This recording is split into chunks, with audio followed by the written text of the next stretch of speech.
Let's go to the Trump situation. So you openly talk a lot about Trump. It's not like you're holding back because you're not a Republican. No. You're not a Democrat. I don't even think politically I want to put you anything. Objective. You're just objective about everything. What do you think Trump's involvement is with this? Well, I definitely think, mainstream media likes to focus on either Epstein-Trump or Epstein-Clinton. I think the Epstein-Clinton relationship is far more damaging than the Epstein-Trump relationship.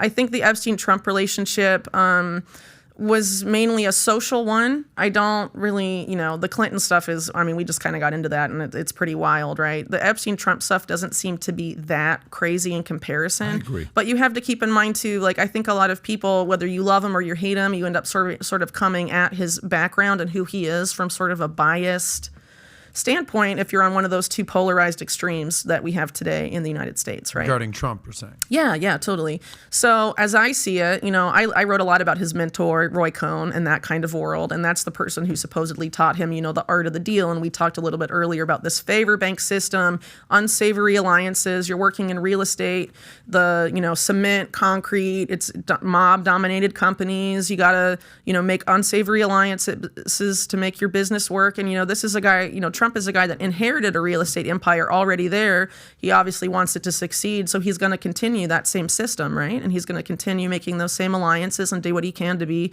a businessman and do what in his mind is, be successful, right? So I think that's sort of how you get the Trump we have today. But then again, you have Trump have a major bankruptcy in the early 90s. The bank that rescues him is Rothschild Inc., which is the Wall Street branch of the European banking family. And that particular bank was also very close to Robert Maxwell. It was also very close to a guy named Sir James Goldsmith. That's also one of these corporate raiders from this period of time in the 80s. And actually, Jeffrey Epstein had a relationship with him, Goldsmith, as early as 1973, 1971, somewhere in that ballpark. So that connection goes very far back, actually. But Rothschild Inc., the guy that was in charge of it was Robert Peary, I believe his name is. And so Robert Peary decided to specifically recruit sometime in the 1980s Maxwell and Goldsmith, and I think another associate of Maxwell, and this is coming from the New York Times, by the way, as to sort of help them grow their mergers and acquisitions business. The Rothschild family sort of saw Rothschild Inc. as sort of a neglected branch of their banking, empire. Thank you.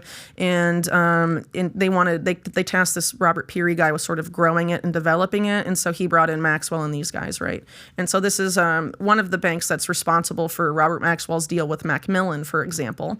And Macmillan is believed to really be the way that Robert Maxwell got his foot first in the door of in New York City specifically, because of their interest there, Macmillan's interest there. And so then you have that same bank that's very tied up with Robert Maxwell and these characters rescue Trump from bankruptcy. So, by the way, if you're watching this, if you think this message needs to be heard by others, give it a thumbs up and share with others, because that's going to help with the algorithms. If you think this is a message, and we're going to give the links to her book as well at the end. But you know why I don't believe he has anything linked? And the media would love to find something with him and Epstein, because if you did, you would have never done this. On the debate stage, Trump pulls out a stunt and brings out, the ladies that he brought up. I'm sure you remember this when he brought up Paula Jones and Kathleen Wiley and Juanita Broderick. There's no way you do that if you have any link to Epstein, because if you do this, 100 times more of this is coming back to you. Totally. Well, like I mentioned earlier, the Epstein-Clinton relationship, far more damaging than the Epstein-Trump relationship. So if it's Trump versus Clinton, who's going to want to bring up Epstein first? Really, neither of them, I think. Because, again, this unsavory alliance system, it looks like Trump sort of did that to an extent, with Epstein. But like I sort of touched on earlier, it seems like he was closer to the Maxwell orbit of stuff, right? And that may be because of this bank. That may be because he was on the Lady Ghislaine and had sort of the stuff with, allegedly with Simeon Mogilevich, or Robert Maxwell business partner and organized crime guy and all this stuff. But again, unsavory alliances, you have to, in order to be on top in that dog-eat-dog world, where Trump inhabits, right, in New York City, maybe you have to do some things that aren't so nice, right? It's a challenging thing, because once you come into fame and money, you get invited to parties all the time. And you don't know what party you're going, because typically here's how the party invitation sounds like. The party invitation goes and says, there's going to be a lot of who's at this yacht party. It's a Monaco-style yacht party. It's a party being hosted at XYZ's house. And you're like, okay, cool. I'll go to the party. Yeah. But then you go to the party, and the next thing you know, pictures are being taken. And then afterwards, hey, such and such was at this person's party. Dude, I just got an invite. I don't know anybody at these parties. It's hard to know, but, you got to follow the money, right?